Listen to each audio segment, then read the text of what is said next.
चाललेले आहेत। नाशिक जिल्ह्यात तुम्ही पाहिलं असेल, कुठला जिहाद पाहिला तेव्हा? कॉर्पोरेट जिहाद। आम्ही अहिल्यानगर शहरामध्ये 800 पूर्वी आंदोलन केलं, कुठलं पाहिलं तुम्ही? ऐकलं तुम्ही ते?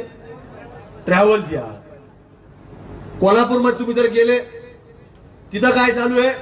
पैलवान जिहाद। आता हे कशाचा प्रकार आहे तुम्हाला काय माहिती असतं? काही काही लोक तुम्हाला येतील, तो आपलाच असेल हिंदू एखादा व्यक्ती, पण तो हिंदू मानसिक खतना झालेला असतो, शारीरिक नसते। तो काय सांगतो आपल्याला? हे खोटे आहे, हे राजकीय आहे, हे लोक राजकीय लोक। अरे आता कुठल्या निवडणूक आहे? हे निवडणुकीसाठी चाललेलंच नाही, हे फक्त आपल्या लोकांमध्ये जागृत आणण्याकरता चालले। आता महेश दादा कुठं होते काल? हिंदू संमेलनला। कुठं? सातारा जिल्ह्यामध्ये होते। आज कुठे आहेत? बीड जिल्ह्यात। आम्ही कुठून आलो? अहिल्यानगरहून आलो। आता आम्ही कोणत्या निवडणूक प्रचार आलो का? हे कुठले का मत मागायला आलो का? तुम्ही कशा करता आले? ते उन्हात तुम्ही सकाळी 10 वाजल्यापासून बसले।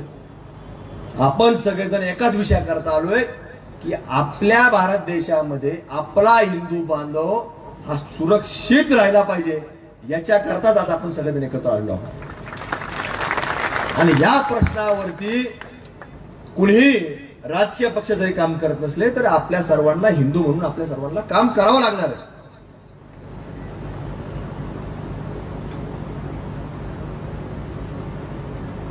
आता कोल्हापूर मधलं मी तुम्हाला पैलवान जिहाद आम्ही विचारला त्या दिवशी कोल्हापूरला गेल्यानंतर महेश दादा की काय, तर तिथं आपल्या एखाद्या व्यक्तीला हळूहळू जवळ करणे, त्याला सांगणे की तब्येत तुला जर बनवायची असेल, चांगली कुस्ती करायची असेल, चांगलं जर तुझ्यामध्ये ताकद यायची असेल तर तुला हळूहळू बडेका खावा लागेल।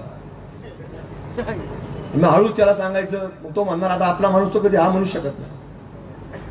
मग हळूहळू त्याला सांगायचं, आज मी इतके जोर मारले, इतक्या बैठका मारल्या, 1 तास लढत केली, तू 10 मिनिट तुझा करत नाही, तुझा स्टॅमिना आहे।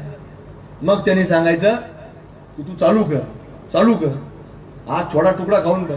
तू नाही म्हणतोय, पण रोज हळूहळू 4 जण 5 जण ते गोळा होतात, हळूहळू एखाद्या माणसाला खाऊ घालतात। मग आपल्या एखादा माणूस झाला, दुसऱ्याला काय वाटतं? तो खातोय, तो चांगला व्हायला लागलाय, त्याचा चांगला स्टॅमिना वाढला, आणि त्याचं खोटं कौतुक करते ते। 8 दिवसात तू बघ किती चांगला दिसायला लागला, वाढली तुझी साईज वाढली।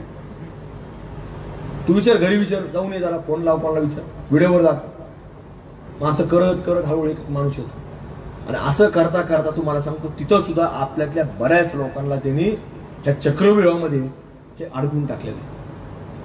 आता आमच्याकडे ट्रॅव्हल जिहाद झाला। ट्रॅव्हल जिहाद म्हणजे आम्हाला काही लोकांनी विचारलं काय बांधलं, आणि ज्या वेळेला तो व्हिडिओ समोर आला एका महिलेबरोबरचा, की त्या महिला सातत्याने जी प्रवास करत होती, तिला हळूहळू त्यांनी आपल्या विचारामध्ये घेतलं, आपल्या गप्पांमध्ये घेतलं, आणि कुठतरी तिला हळूच, कधी तिला सुद्धा कळलं नाही की आपल्या बरोबर काय। म्हणजे हे एक प्रकार फक्त समोर आला, पण असे न आलेले समोर आज प्रकार अनेक आहेत। इथे आज 2-3 लोक आले, पण असे अनेक लोक आहेत की जे आज समोर येऊ शकत नाही। त्यांच्या मनामध्ये